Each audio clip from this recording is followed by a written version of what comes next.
ইমরান খানের গ্রেপ্তারকে দেশটির supreme court অবৈধ এবং বেআইনি বলে ঘোষণা করায় একদিন পর শুক্রবার ইসলামাবাদ হাইকোর্টের একটি ডিভিশন বেঞ্চ এ জামিন মঞ্জুর করেছে।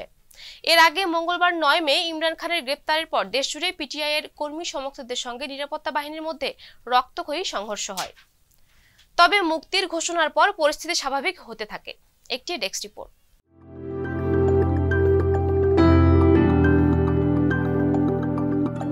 পাকিস্তানের সাবেক প্রধানমন্ত্রী ও বিরোধী দল পিটিআই এর চেয়ারম্যান ইমরান খান আল কাদির ট্রাস্ট দুর্নীতি মামলায় 2 সপ্তাহের জামিন পেয়েছেন। শুক্রবার 12 মে ইসলামাবাদ হাইকোর্টে একটি ডিভিশন বেঞ্চ এই জামিন মঞ্জুর করেছে।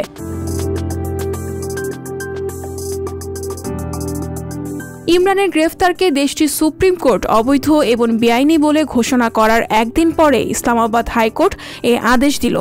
শুক্রবার বিচারপতি মিয়াঙ্গুল হাসান আওরঙ্গজেব এবং বিচারপতি সামান রাফাত ইমতিয়াজের সমন্বয়ে গঠিত একটি ডিভিশন বেঞ্চ পিটিআই প্রধানের জামিন আবেদনের শুনানি করেন।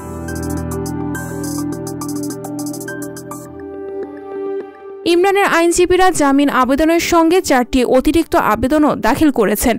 এতে ইসলামাবাদ হাইকোর্টকে ইমরানের বিরুদ্ধে সব মামলা একত্রিত করতে এবং তার বিরুদ্ধে নথিভুক্ত করা মামলার বিবরণ দেওয়ার জন্য কর্তৃপক্ষকে নির্দেশ দেওয়ার অনুরোধ জানানো হয়েছে।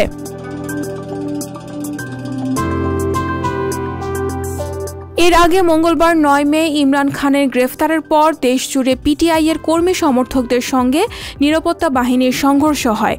এতে 8 জন নিহত এবং আরও 290 জন আহত হয়েছেন। পাকিস্তান জুড়ে গ্রেফতার করা হয় 2000-এর অধিক মানুষকে। বিভিন্ন শহরে 144 ধারা জারি করা হয়। পুলিশ ও পিটিআই সমর্থকদের মধ্যে রক্তক্ষয়ী সংঘর্ষে পুলিশ স্টেশন সহ বেশ কয়েকটি সরকারি স্থাপনা ক্ষতিগ্রস্ত হয়েছে।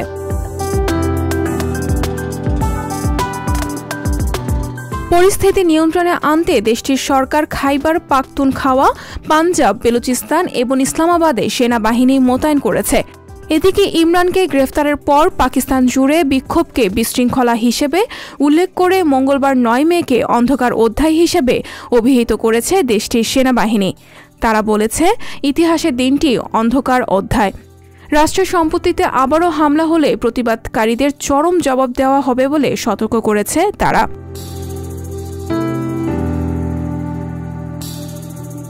আন্তর্জাতিক ডেস্ক, সংবাদ প্রকাশ।